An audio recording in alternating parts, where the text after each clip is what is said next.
Kudos to Carla Palmer and the prayer team for organizing this amazing event. If you participated in any way, whether you were an organizer, provider, or guest, could you just stand? And I know that I know absolutely we got, and myself, and I also know that one of our prayer partners, Ann Young, was very instrumental in helping with the activity of the prayer ribbons. Anyway, the next announcement, I'm so grateful to be able to announce this. This is now settled. The date for Sue Henry Young's celebration of life will be on October 1st. It is the first Sunday of the month, and that is all to accommodate her family. Many of you have known Sue for years, and all of us know what an incredible gift she has been for this ministry. Her love and selfless service was ever present, and most recently as the able editor of our newsletter and of our web page. Please know we need a little support for this. We're having a potluck, and so we would love it if you plan to bring your favorite to let Laurie Mills, our volunteer coordinator, know what you intend to bring. And perhaps you could also offer time to set up and take down. She is coordinating it. And then Gio and Shirley Mogensen are the ones that need to be posted if you want some news in the newsletter or some event or class recognized. They are now the two people that will be contacted. Shirley has stepped up. She's a member of our PR team, and she is taking on part of Sue's role. And I do mean part of. Sue has such a large role that we're giving it to more than one individual. And Carla is teaching the book for members, possibility to support them in becoming new members, as well as to enrich anyone's spiritual growth. The text is Lessons in Truth, a spiritual classic by Emily Cady. I am in the class. I have studied this text before, and yet I'm enjoying being in the evening class on Thursday at 7 to 8:30 on Zoom. And yes, I was going to say Carla's doing better, as is her husband Jim, but she is here with us and surprised me coming through the door. Other details are on the newsletter and in the website. And very good news. We're gonna have a roof. We're gonna have a roof. We're gonna have a new roof on our church. Woo! The board and the office manager has managed to acquire the Florida Credit Union loan.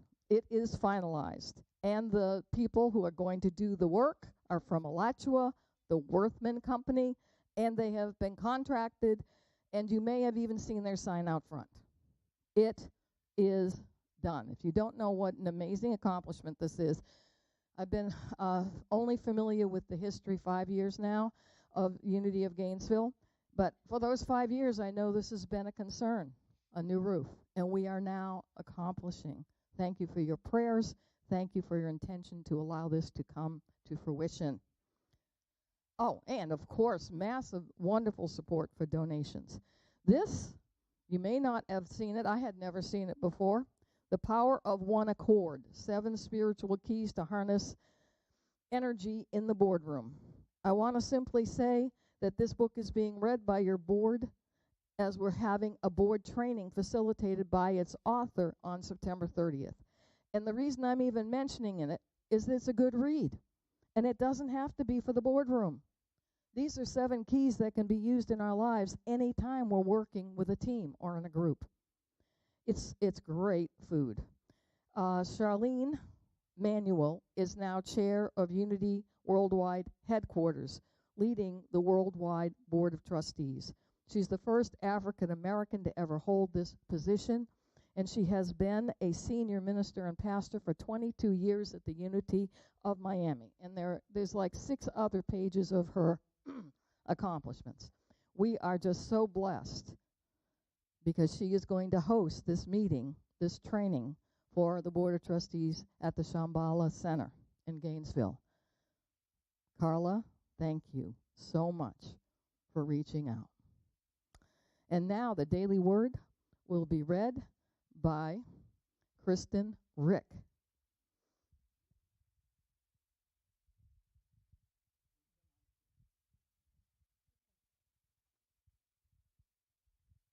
Okay, today, can you hear me? Okay, it's called Joy. God's joy blesses each day of my life. It's from Rejoice Always, from 1 Thessalonians 5:16. And that's my favorite verse. The aroma of my favorite foods from childhood brings a happy memory to mind. My mom's apple pie, actually. Hearing the voice of a dear one warms my heart. Looking at a newborn's face for the first time evokes a feeling of words that words can't even describe. While the giddy excitement of a child's joy may now be a memory, the joy I know today still delights me. Each day I embrace more completely the joy of knowing that I am a living expression of God. God's life lives as me. God's wisdom is within me, my guide to a deepening understanding of myself and the world around me. The love I share with people who are dear to me is God's love, living in each heart and expressing in each of us. What greater joy could there be? That is, God's joy blesses each day of my life. Joy.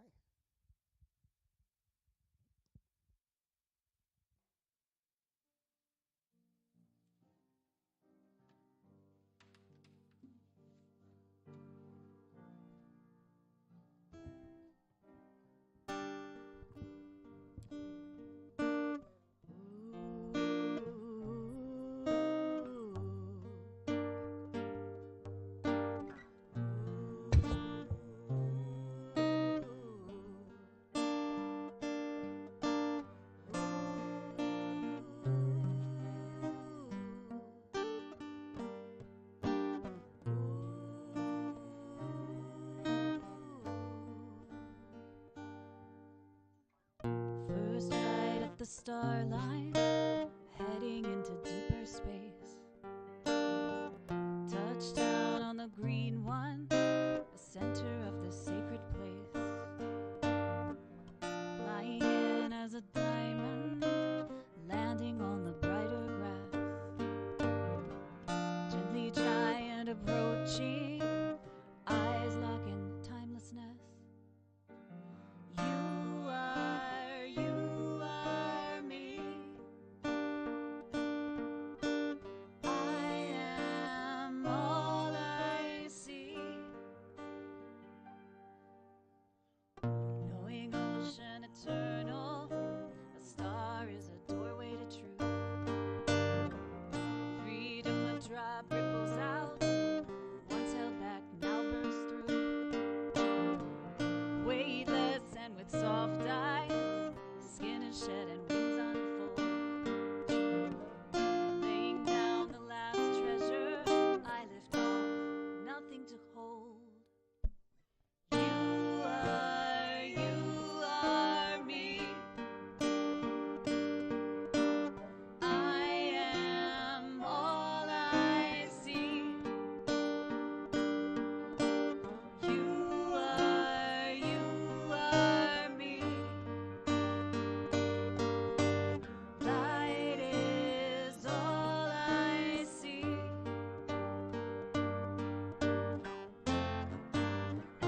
I took a long time finding my way. No one to say how hard it would ever be. I never knew we'd stars like these. We never lost our way. We never lost our way. You are me. We never lost our way. You are me. We never lost our way. You are me. We never lost our way.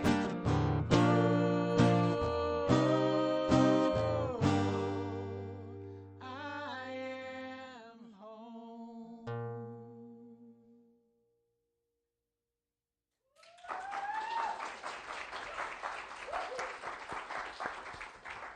That was so powerful. Thank you for that. And did you write that? Yeah, I could feel that. Thank you. Thank you. Okay, so there's a door in front of you, and it's opening very slowly. And as it starts cracking open, there's an incredible amount of light that is coming through that slightly open door, and it's opening a little more. And that light is so overwhelming. That light is so overpowering. There's a light behind the door. There's a truth behind the door. But it may seem like too much. Have you ever felt on your spiritual journey like you just couldn't control it? Now, I wonder why. Perhaps it's because it's not meant to be controlled. But still, you've got to manage your way, navigate your way on the spiritual journey. And the spiritual journey, this doorway, what's it between? What is this door, and what does it open into? And where are you? Well, most of us anyway are in the third dimensional ego personality self. Carla's teaching Lessons in Truth. And in Lessons in Truth, that's called the personality, the lower self, the intellect, the limited self. It's that which got you here in your soul's journey over eons and eons of time. And it has a purpose, ultimately, like the caterpillar that has to transform into something completely unknown and unexpected. You are letting go of that experience as you walk through that door, as the door cracks open more and more into what? Well, in Carla's class, it's called the individuality. It is the higher self, the soul, the infinite nature, the Christ consciousness, the Buddha nature, Atman, the infinite, the unlimited self. Okay, so we got our picture here now. We're on this side of the door. The door's opening slowly. The light is overpowering. The light is overpowering because it's coming through more and more and more. Imagine if you were blind and you were given your sight like that unexpectedly. It would seem overwhelming. I don't know what to do with all this information. I don't know how to process it. And we're like that on our spiritual journey. You know, most of us, as I was growing up, I thought spiritual growth was la la la, la-di-da. It's going to be great. I'm going to enjoy myself. It's going to be a good time. But it's sometimes overwhelming and overpowering. And the reason for that is twofold. One is that on the other side of this door, in the individuality, in the higher self, that fourth dimensional soul reality, there is new information. We have access to both the inspiration of the superconsciousness, the spiritual nature, all this light, all this wonderful something, and we also have access to that light reflecting on and shining on those parts of our subconscious mind that need to be healed. And that is a sticky wicket. In that wonderful book that Carla's teaching, Lessons in Truth, that's called Chemicalization. Now let me tell you about that book, because that book was a formative book for me as I was growing up. I grew up in the Youth of Unity, and I'd been in Sunday school. I was born and raised in Unity, and it was all about positive thinking and being successful and a wonderful, successful personality. And I really was taught that, and it was great, because I think for a child, that is the right thing. And then I got to a certain point where, wait a minute. She's telling me, Beulah Ornbahn, the teacher, the minister's wife, who's teaching our group, is telling me that I'm supposed to let go of my personality and move into a higher reality, which is the individuality, the soul nature. And that I can't do that unless I actually walk through the threshold of the door, actually let go of the lesser for the greater. Actually, as a friend of mine once received the meditation, you have to let go of your fingernail to receive the entire universe. But you know what? When you're losing your fingernail, that's all you can think about. It doesn't feel comfortable. Letting go of the ego, the personality, is as insignificant as letting go of your fingernail and just as painful. But you have to let go of it in order to receive the allness.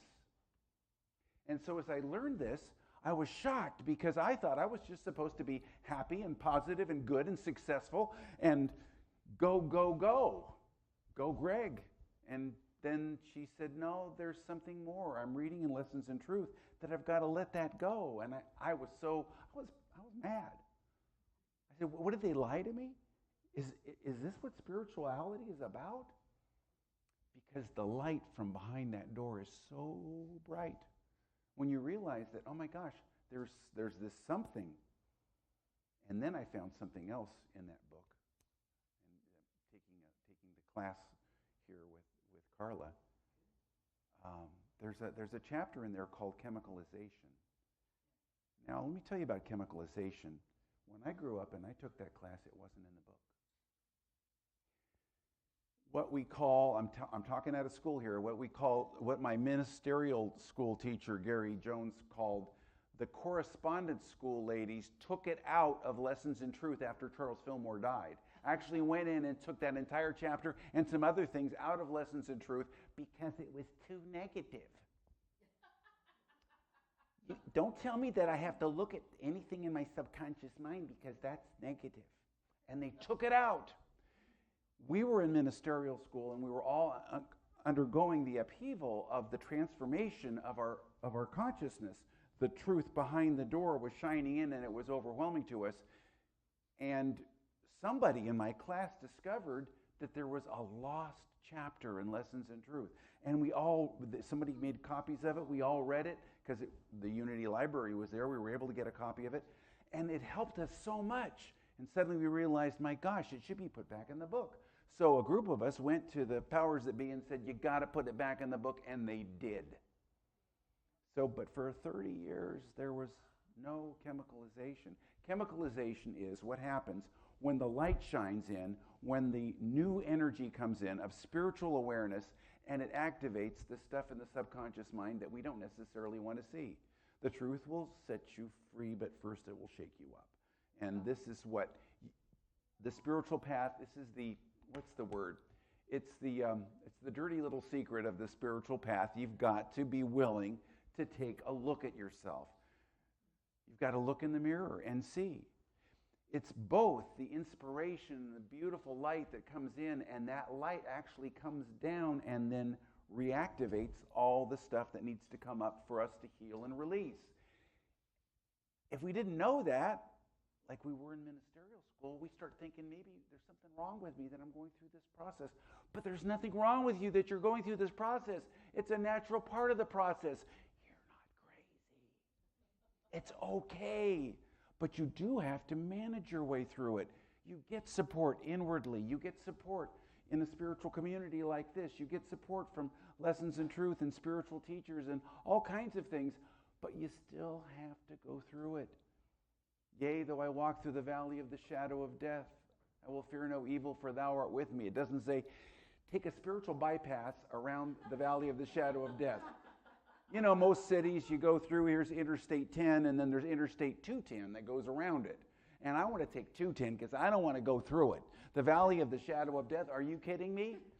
Of course, nobody would want to do that. It's not comfortable. But the truth is that you are a soul in evolution, and your process includes spiritual growth. And spiritual growth includes both the inspirational and the subconscious material, the superconscious material that is so powerful. The light, imagine that light. Okay, now here's another picture to imagine. Imagine that light coming down onto an iceberg. And that light's pouring down on the iceberg. What's it going to do to the iceberg? Yeah, and from deep within will come up chunks of ice. The iceberg is 1/10 above the water and 9/10 below the water.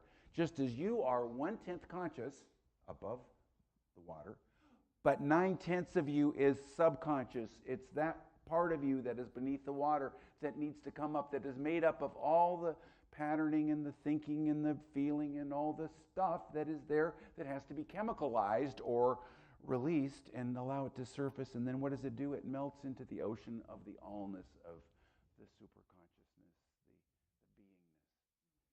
But what about other people? Well, sometimes if an iceberg is near another iceberg, here's one iceberg, here's another iceberg, and then all of a sudden there's a commotion, there's a crunch. Well, that's because the icebergs are interacting, pushing the buttons underneath the surface. And that comes up too. That's part of the moving in this process. And it's a natural process. It's a natural process of your soul.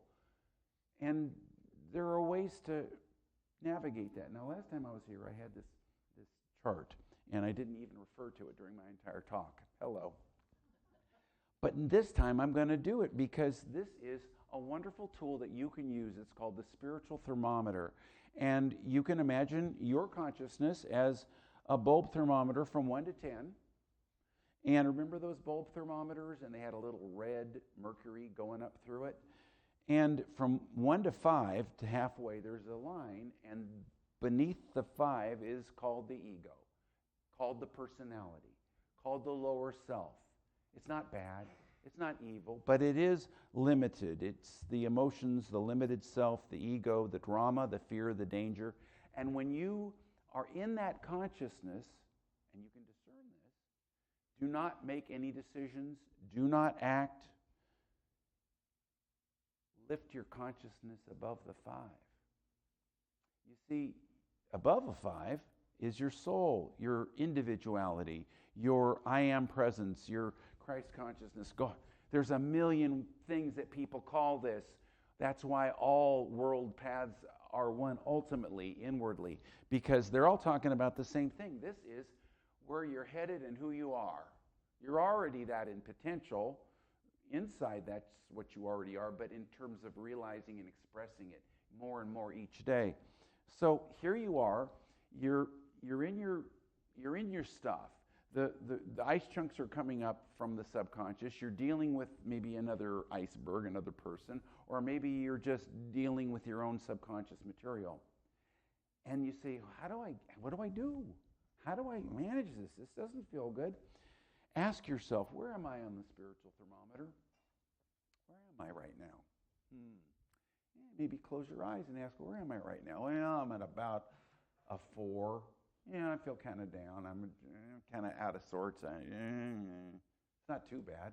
Or maybe it's a 1, which is, absolute things are just awful. Or wherever it is, you just become aware of it. And then ask yourself, well, where would I like to be right now? Of course, you could ask the question and have a feeling, I'm at a 7. I feel pretty good. Things are pretty clear. And it's such a great way to manage the process. It's so simple, of spiritual growth. When the truth behind the door comes in with this light and it's so overwhelming and the light is bringing up the subconscious, then you have some dominion over it. You take mastery over it. And you could take mastery over your consciousness. Now, it's important. There's a continuum here. There's people who are just, I'm positive and that's it. And that doesn't work. On the other side, it's like, Eeyore. Oh my gosh, it's so terrible. Everything's so awful. And that doesn't work either. There's something in the middle of that continuum where you are aware of what's going on, but you take mastery over it. You take dominion over your consciousness. You allow yourself to go through the process. You don't try to pretend or go into denial, but you also don't just stay stuck beneath a 5. At the end of the talk, I'm going to do a little meditation, which will give you an experience of what it's like to feel yourself move up above a 5 on that spiritual thermometer. So, ask yourself, where have I been in my life lately? what are the things that have been pushing my buttons? Who has been pushing my buttons? And what has been going on with that? And how have I been managing that in my life? Because this is really discovering the truth behind the door. Now, a lot of people, when the door of spiritual growth starts opening, and I've seen it over and over again, and I've been in this position, go, oh, this is too much. I can't. It's like the blind person who's just overwhelmed by the brightness and by all this new information. And a lot of people say, I want to go back to the way it used to be. At least I was unconscious. At least I was comfortable, numb, but comfortable. But you know, I'm sure somebody right now has crossed their legs and your foot's asleep. Anybody in the room right now, is your foot asleep? There's somebody. Yeah, there you are. Now, if you uncross your leg, we're going to give you 30 seconds.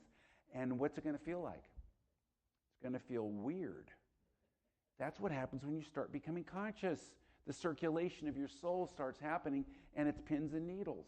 And it's okay. But a lot of people say, I'd rather just be unconscious. And you know what? We have a choice. We have free will. We don't have the free will not to expand and grow, but we have every free will at what rate we're going to expand and grow. And we also have the free will to put on the brakes. And we've all had those experiences in life, and we've done that. But life is a grand adventure. You were not put on earth. You did not incarnate to just schlep your way through life like a schlub and just kind of through your life. It's time for the vanguard of humanity, and that's what we are in this room. You think, this room? Yeah, this room. The vanguard of humanity is ready to move into a new consciousness. You are ready to be on the cutting edge of humanity. And as humanity is waking up, there's a lot of pins and needles, aren't there? Turn on the news, lots of uncomfortable stuff. But that stuff was always there. It was just hidden behind the door, and now it's coming out into the light. It was always beneath the level of consciousness in the 9/10 of the collective subconscious, the collective unconscious of humanity. And it's coming up. It's not, how do I put it? It's not bad that it's happening. Yeah, but it makes me feel bad. Well, maybe it gives you a motivation to do something about it in your consciousness. If it was comfortable, I know what I'd do. I'd watch videos and eat Cheetos. I'd be real comfortable. But there's something more to life than just being unconscious and moving through life half asleep. The thing that activates the door opening, the first thing we have to do is say, I want this door to open. More than anything else, I have a desire in my heart. I want to wake up. I don't want to live in that old place anymore. I don't care if it's momentarily uncomfortable as my unconsciousness becomes conscious and these things surface. I don't care if the light seems to be bright. I want to live my life as I am inside the I am that I am.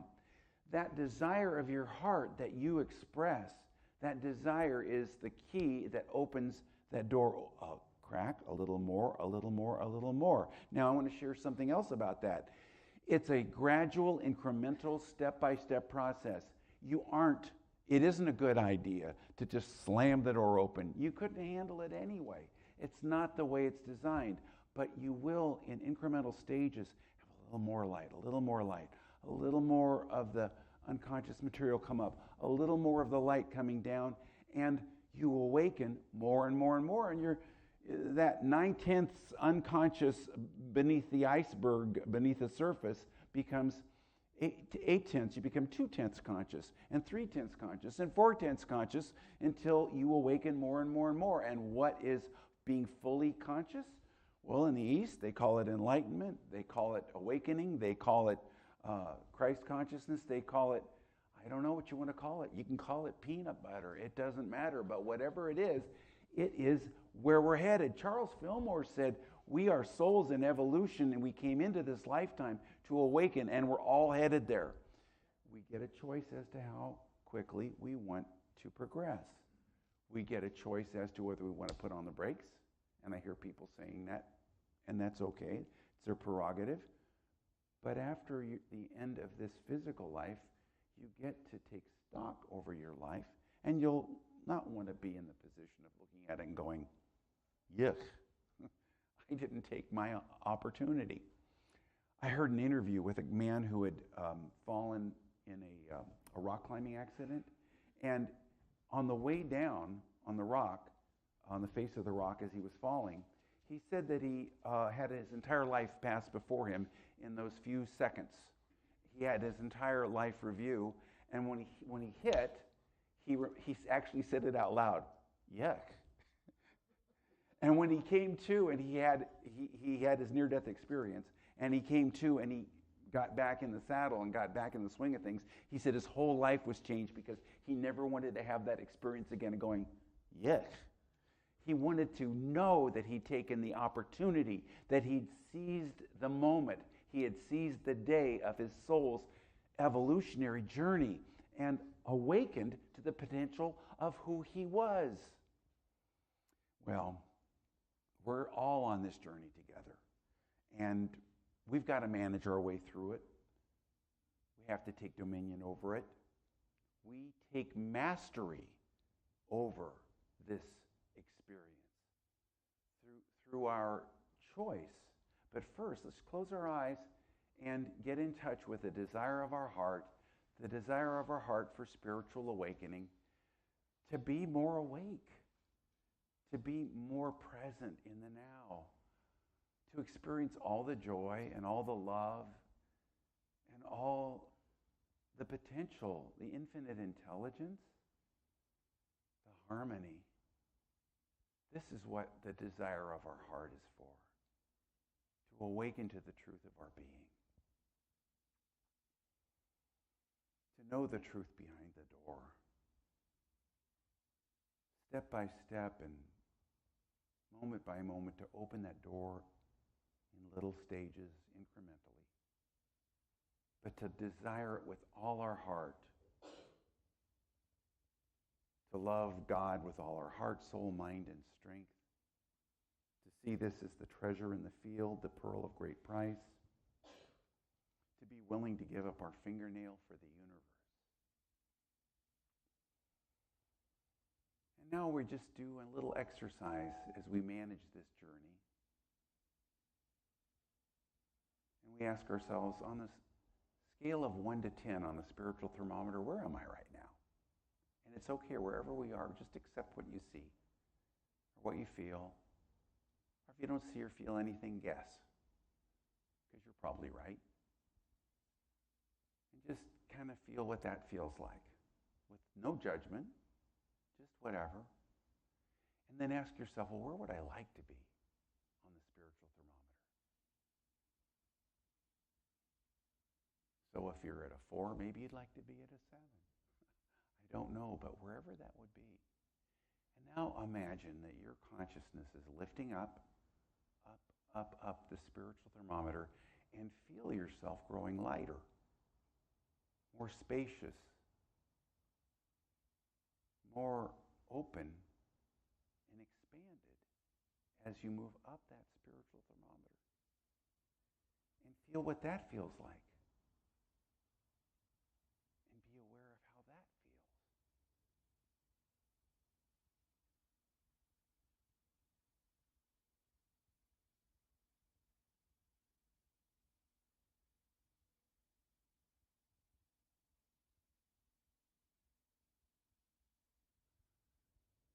Thank you for the desire of my heart expressing and the mastery of my being.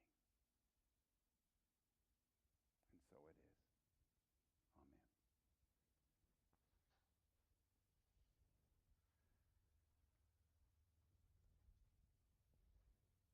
Amen.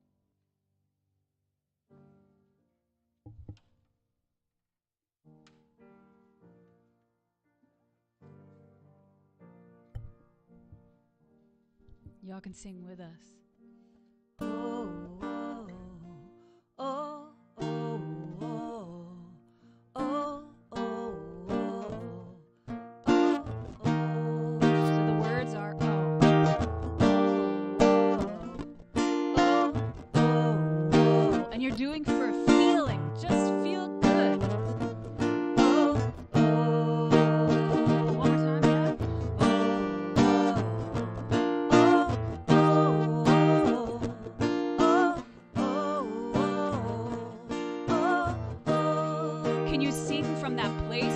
thermometer. Oh, oh, oh, oh, oh, oh, oh, oh. Walking along with your head in the clouds, headphones turned up way too loud. It's the kind of day you're just rolling along, looking for a vibe in your favorite song, with the radio on and the radio up. You know we're singing loud 'cause we never give up. I've been feeling something calling me from way inside, so I paused, turned my gaze to the sky. Walking along with your head to the ground, summer to be, no time to look around. People yelling, trucks roaring, overwhelmed with sound. Plugging in my headphones just to dim it down, with the radio on and the radio up.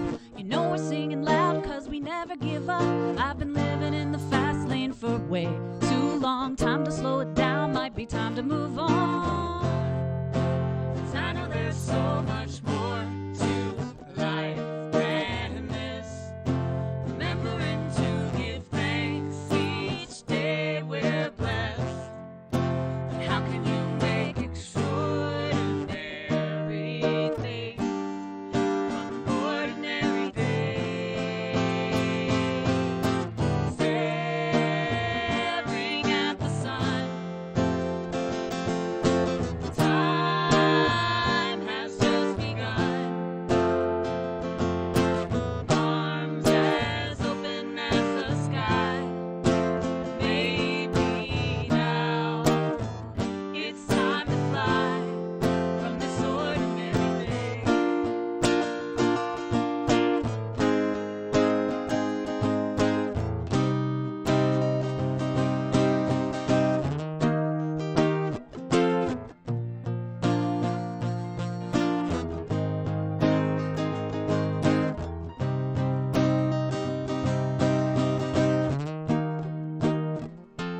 Oh, whoa.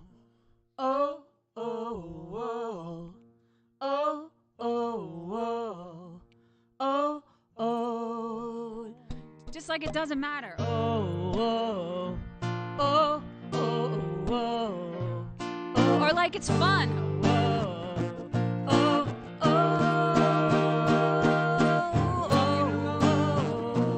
Oh, oh, oh. Oh, walking along. Oh, oh. Walking along with your head in the clouds. 'Cause I know there's so much more to life than this. Remembering to give thanks each day we're blessed. And how can you make extraordinary things from an ordinary day? Staring at the sun, time has just begun. Arms as open as the sky. Maybe now it's time to fly. Staring at the sun, time has just begun. Arms as open as the sky. Maybe now it's time to fly from this ordinary day. Oh, whoa. Oh, oh, whoa. Oh, oh, whoa. Oh, oh.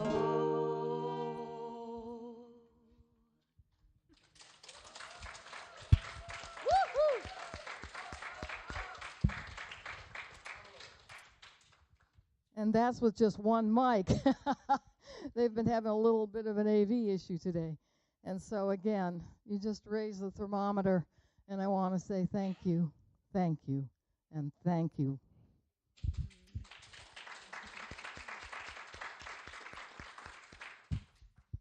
And I would be remiss not to thank Greg. Thank you. Thank you.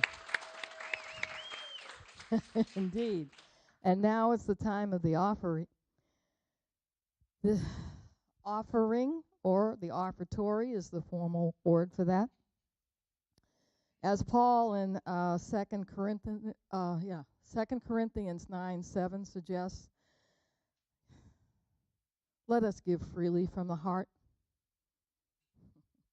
and not under any sense of compulsion or obligation. And if you're here in the sanctuary, we often just hold the gift in our hand, hold it over our heart, and we wonder if we have a slide today. And if we do, we will say the words on that slide available. Where you place your offertory is, and I know this is all new from COVID, there's a very small box over there by the door. It's got ferns on it, and it has a top to it. And so that little box over there as you walk out of the sanctuary is where you place your offertory. I've had more people ask me, what do I do with the offertory? And so we can make this formal blessing. Divine love, expressing in me, through me, as me, blesses and multiplies all that I have, all that I give, and all that I receive. And then the next part of our day always is to welcome our children. And so we wish at this point, yes, I'm going to look over to Sam and Lucy. Would you like to do this little light of mine and your flavor? And we will welcome the children. If y'all sing along with us. Sure. Okay, we can sing along. This little light of mine, I'm gonna let it shine. This little light of mine, I'm gonna let it shine. This little light of mine, I'm gonna let it shine. Let it shine, let it shine, let it shine. Everywhere I go. Everywhere I go, I'm gonna let it shine. Everywhere I go, I'm gonna let it shine. Everywhere I go, I'm gonna let it shine. Let it shine, let it shine, let it shine. Let it shine, let it shine, let it shine.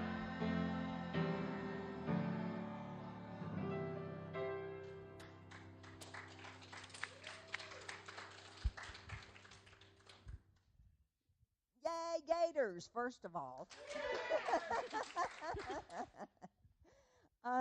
I want to introduce my two best friends that are here today. This is Bo and Huck. I did it again. Huck and Bo. And they came last Sunday, but they wanted to stay with Mom to check out what you guys do in here.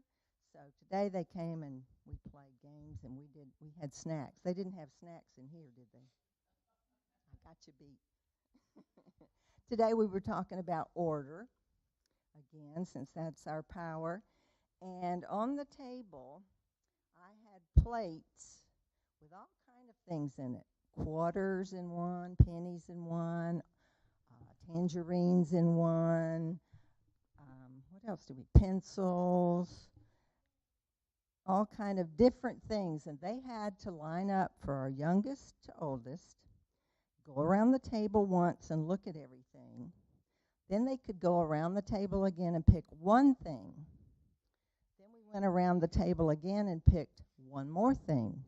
And then they had to tell why they chose what they chose. And so we have, I think it's 86,000 and something minutes in a day. What are you going to choose to do with those 86,000 minutes? And those 86,000 minutes remind me of Craig's talk. Please rise. Let's continue this process of lifting that spiritual thermometer and remembering that we get to choose how we're going to live each one of those seconds. We bless our children in this moment. We love you.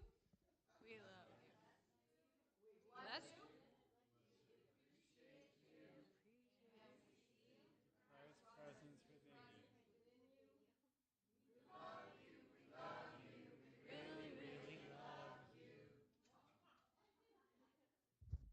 So now we can move into the circle and do our song.